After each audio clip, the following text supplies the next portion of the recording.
Hey, I just wanted to spend a couple of minutes with you today showing you one of the tools that I use with my coaching clients. I think it's really important that people, when they come for coaching, are not told what to do, but are given support, encouragement, and challenge to start doing the things that are right for them to enable them to move forward and progress to the outcomes that they want to achieve. And I certainly wouldn't really dictate to someone what those outcomes should be. I may challenge people so that they can start to think about what a different outcome would look like, what a greater outcome could look like. But I would never say to someone, you must achieve this. What I do is use this kind of scale to help them identify what actions or processes are going to help them most in achieving their goals. So it starts off by this target method. And if you're in this yellow circle, you're really lacking action. And actually, in the vast majority of cases, it's action that you don't want to take. You're quite happy sitting there for the time being. As we move towards the outer rims, you see that from this color scale, this is where you're identifying action, where you're implementing action, where you're seeing your outcomes improve. And right out at the very far area is where you're performing highly. And actually, at this point, you're probably looking to create new aspirations. So then you will naturally fall back down the cycle into where you've identified action and where you're implementing action.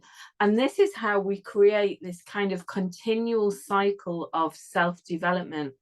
It particularly helps people who are or identify themselves as being perfectionists, but what they never do is really be specific about what does that perfection look like. So they never really feel fulfilled or that they've achieved what they really can do. But using this model helps them to do that, to get to, what is perfection, and then how do I move on from that? So this slide here is just to give you an example of how it works. So the first thing you do is on those 4 quadrants or 6 or 8 quadrants, you can decide how many you have. You identify areas that you want to focus on. Those things that when you come to a coaching session, you're going to be held to account for actually progressing and moving through the cycle. It's really important that you define in your own words what success looks like. And that is measurable, it's specific.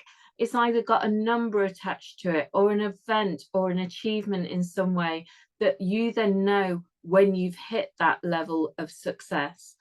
And I also ask people to note down, why is it important to them to work on that thing that they're wanting to work on?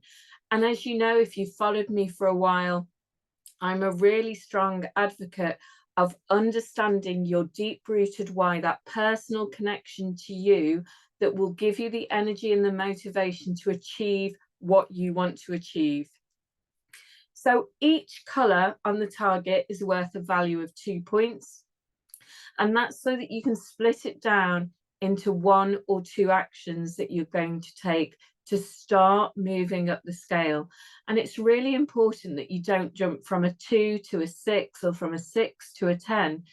It's about working through a process so that you create a new habit, a new skill to rely on, a new default position in your mindset that you'll be able to use time and time and time again through different aspects of your life or your career or your relationships, whatever it is that you want. So you see on the screen at the bottom, I've put an example of someone who feels underconfident in meetings. So maybe this is someone who's stepped up from a team member position into a leadership position, or someone who's just joined a company, whatever it looks like, but they're basically feeling really underconfident in a meeting. They're just showing up, they're sitting there, but they're not actively taking a part in that meeting, and they feel unable to do so. So they would use this model and they would define these 10 steps that you see here. So number one, that not taking any action at all is basically meeting avoidance. They're not going to meetings at all. They're finding excuses not to go, and they've already identified that they're not going because they're fearful of speaking up, and whatever that means to that individual. And then you see, as we go through this scale, the different things that they are doing to move 1 point up the scale each time. So if we look at number 4, for example, they're attending meetings and they'll sometimes raise issues and they're seeking opportunities to develop. Now, with someone who was saying, who said that, I want to go to number 4, I'd be saying, well, how many times are you speaking up? What does success at point 4 look like for you? And I would be asking them to evidence and demonstrate to me that they have met those targets. It's all about success along the journey, reaching a point and having that evidence and that confidence in yourself to know that you've really reached it. And then you see, as you go through this, if we go to point 8, by the time someone gets up to section 8, they're asking the wider group for feedback. How do you think I did in that meeting? What's the one thing that really stuck in your head about what did I say in that meeting? What was the contribution that I made that you most enjoyed? What was the contribution I made that you thought I could have done better? So they're really active in seeking feedback to give them that reassurance that they may be looking for, that they're doing a great thing. And then point 10, you see at number 10, is as point 9, but they're extremely confident in their approach and the impact that they're having on others. And again, at that point, I'd be saying to someone, but what does that look like? Let's get really specific. What kind of impact are you looking for? What kind of feedback? Because that's our measure of success. When you get that stuff, that's when you know that you've been successful. So that's all about setting the aims and how to use the model. When could you use this? I believe you can use this in lots of different scenarios and situations. Some that I've worked on with people most recently has been around how they feel about their career progression. And for some people who have been forced to make a career change due to redundancy or whatever, how do they feel about that and how are they going to manage through that process? It helps you when you're trying to identify workplace skills, as we just saw in the example there about someone being more confident in their ability to communicate within meetings. Social skills, mindset, confidence, the list goes on. You know, job performance. Imagine using this in the different parts of your job where you need to perform to a certain level. Where are you currently? Where do you want to get to? And what are the steps you're going to go through to get that? And all-round goal setting, brilliant tool.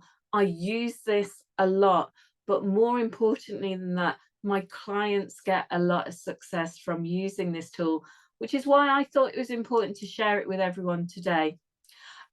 If you want more of a chat around the tool and how you could use it or the results that you could achieve from it, then reach out and have a chat with me. If you want to know more about my one-to-one coaching or about my team effectiveness, just reach out and have a chat. A chat costs nothing at all, but could really bring so much benefit. On the screen now, you've got my contact details. I look forward to hearing from you soon, and thank you for taking the time to listen to this today. Thank you.